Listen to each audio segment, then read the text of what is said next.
Hey, welcome back to The Dive. Today on the show, we're chatting with Irene Tunkel from BCA Research. But before we dive into it, don't forget to hit that subscribe button for me, please.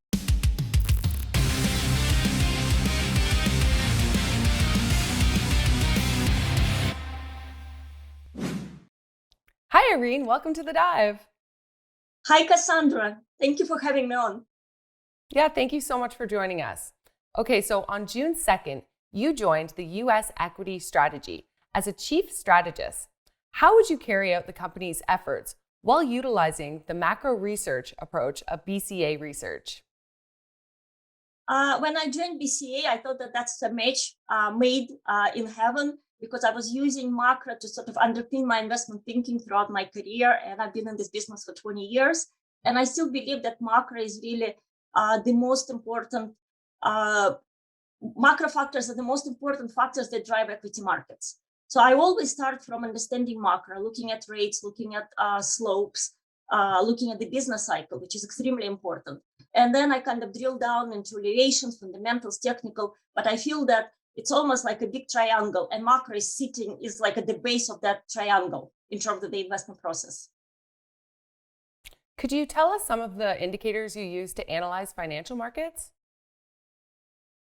Just going back to macro, I like to look at variety of macro indicators. Just like I said before, I think that business cycle is paramount. I always look at ISM. I always look at OECD.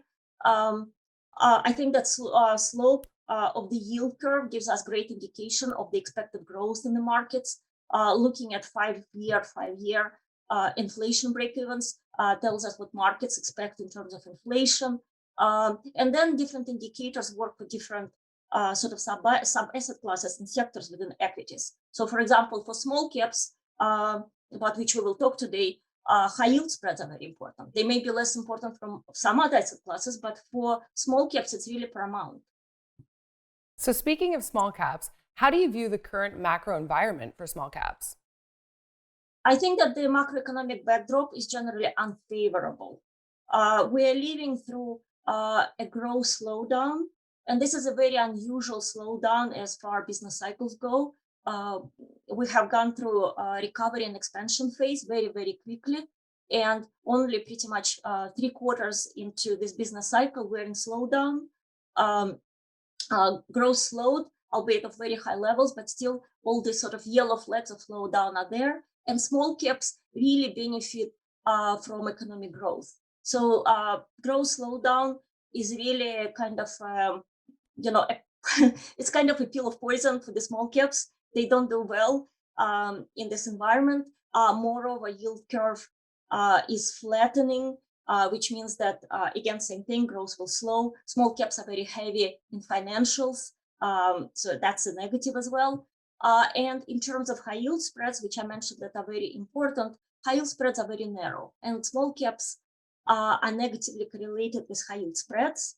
And the reason for that is that the average credit rating of S&P 600 universe is B+. So going from here, high yield spreads are very unlikely to narrow further because they're pretty much at historical lows.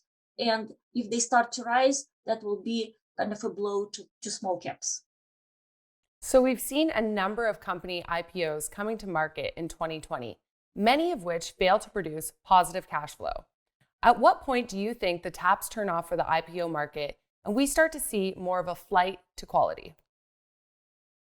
I think it's an excellent question. And we did see a deluge of IPOs over the past year and a half, which was kind of amazing because you would not expect that throughout recession and pandemic. And 80% of those companies are really unprofitable. So we worry there will be a drag on small caps going forward, especially for Russell 2000, because companies get included without a prerequisite for being profitable. In terms of what's going to happen next, I think that it's all a function of liquidity. There is lots of money sloshing around, looking where to sort of to park. And I think that once Fed tightens and the economic environment, rates rise and liquidity doesn't become as abundant, I think that this, search for IPOs and, these ridiculous valuations will probably come to a halt. Okay, so changing gears. Inflation has recently become a big topic. How do you view inflation when evaluating equities? You're quite right. I think that here at BCA Research, probably inflation is the most widely discussed topic.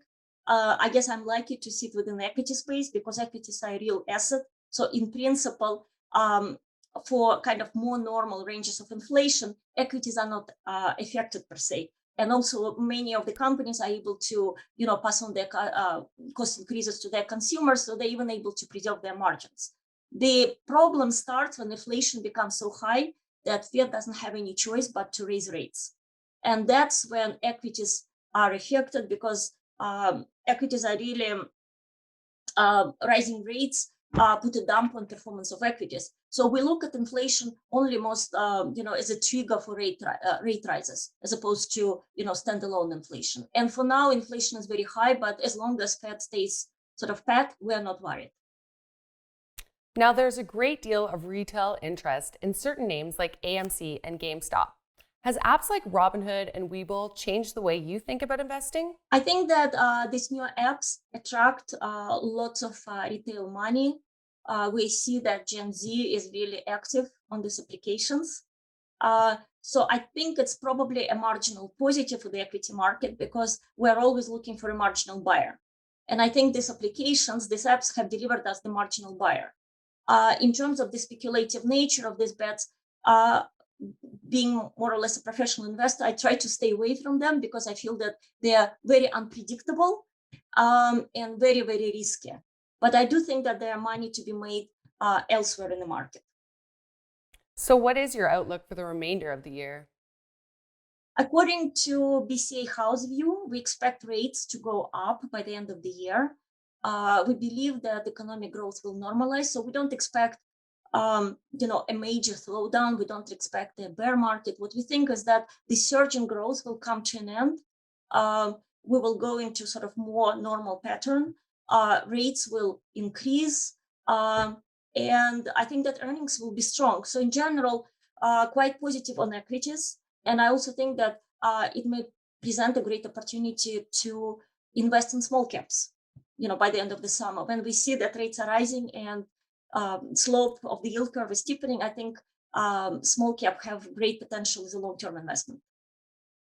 Okay, Irene, one more question before you go. For our viewers who would like to learn more about your research, where can they go? They can go to BCA Research. My product is called US Equity Strategy, and we write about a wide range of topics. We try to cover both thematical and topical events in the market. So we will write about inflation. We will try to, give investors heads up when we move into small caps. But we also like to cover thematic investing. At the beginning of July, we published a report on EV vehicles. Now we're working on a report on Generation Z. We also do deep dives into different equity sectors. So we really try to cover, the whole of 360 for the equity investors. Awesome. Sounds great. All right. Well, thank you so much for joining us today and sharing some of your expertise with us. Thank you very much. Thank you, Cassandra, for having me. I really enjoyed it. Thanks so much for tuning in. We'll be back again tomorrow with more great content, so be sure to subscribe.